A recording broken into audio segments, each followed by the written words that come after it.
1921, this was the female wing of Shrewsbury Prison. There were no such things as female prison prior to 1921, with the exception of Holloway, and Holloway wasn't solely female, it was also for males as well. After 1921, they built female prisons and we got rid of the females. But as you can see, it's a little bit different from A-wing. There are only 22 cells, there are only 2 landings, and there are only cells on one side of the wing. Again, this is down to the Victorians and their moral values.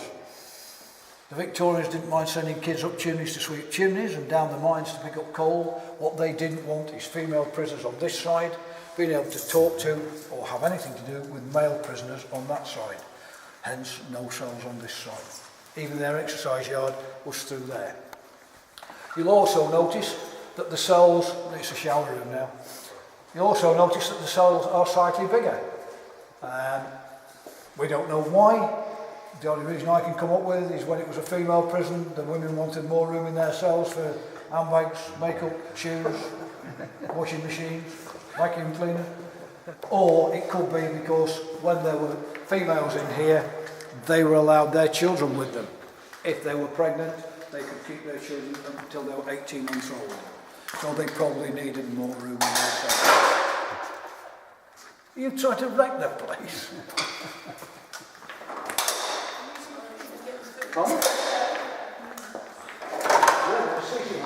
You got one. You got one. Right. If you're interested, it's also supposed to be the most haunted wing in the prison. There you go. Why is that? Ghosts. Ghosts. When the paranormals come in at the weekends, this is where they want to set up their equipment. They love it in here. They think it's brilliant. Whether or not you believe, I don't know. But the paranormal groups, the ones that come in at 8 o'clock at night and disappear at 4 o'clock the next morning, think it's brilliant in this wing.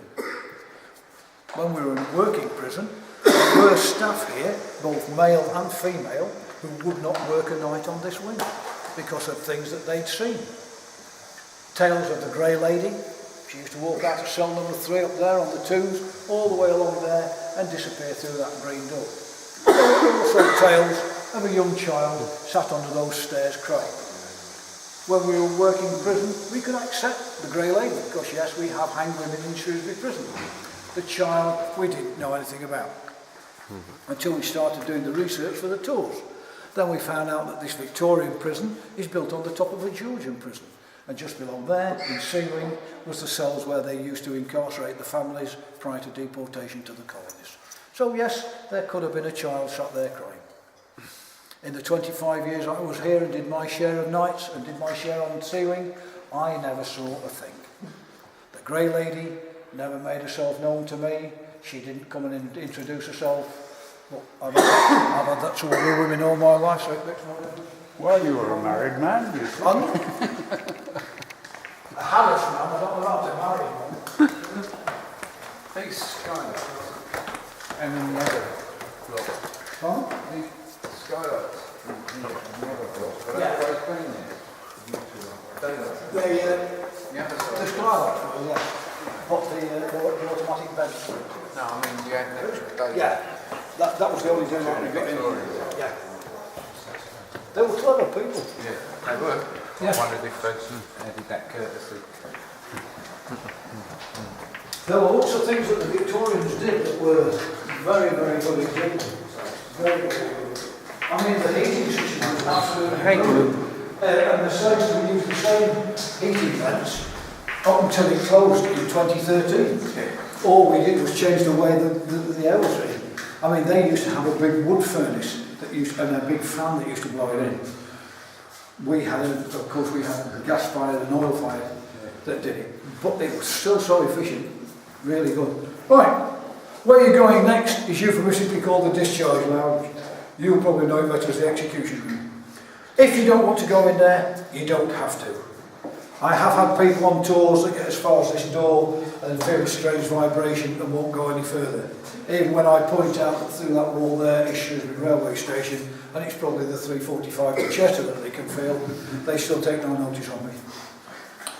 Right, executions, how they happened.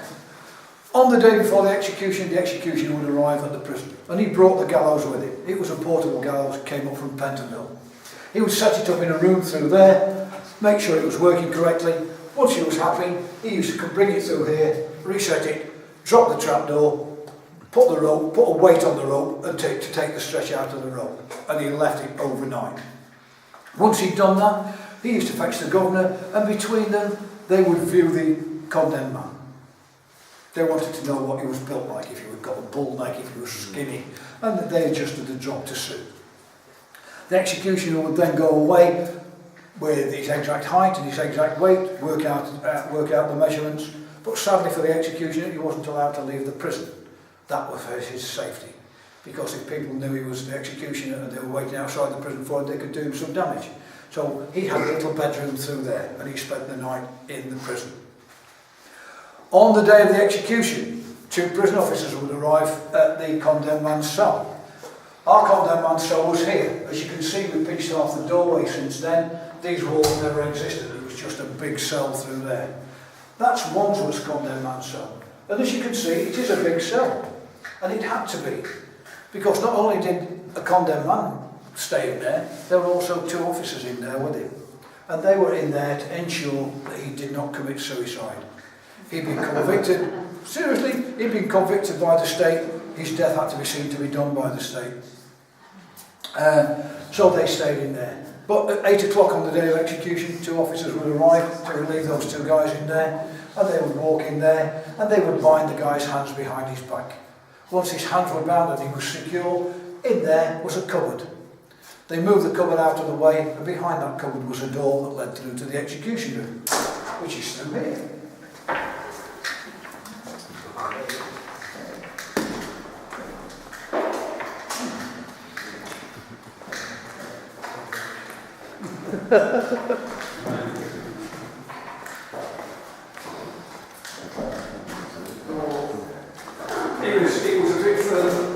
It was a bit further back than that.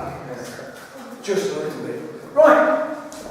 So you've got 2 officers going through with their condemned man. As you can see by that picture there, especially that picture there, the trapdoor in the execution room isn't a small trapdoor, it's a big trapdoor. It's got 2 planks of wood over it, it's got 2 ropes on either side of the noose. They were for the staff, because some people going to be executed fainted, and it was our job to make sure that they remained upright. So we would stand on the planks, hang onto the rope, support the guy while the executioner did his job. Once he got to the rope, the executioner would put the hood over his head, he would put the noose around his neck, and while he was doing that, his assistant would be binding the guy's ankles. That was to stop him kicking out when he went through.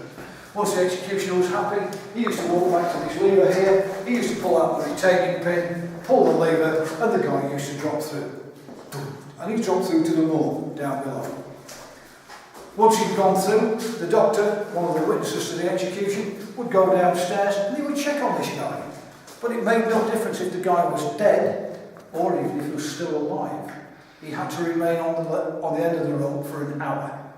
We don't know the reason. We tried to find out, but we can't find a genuine reason for him to have to stay there. But it's a legal requirement that he stays on the rope for an hour. In Wandsworth, where that photograph was taken, one guy, on the day before his execution, on the night before his execution, basically set fire to himself in the condemned man's cell. He was that badly burnt that he couldn't walk to the gallows. He was taken in a wheelchair. It changed the whole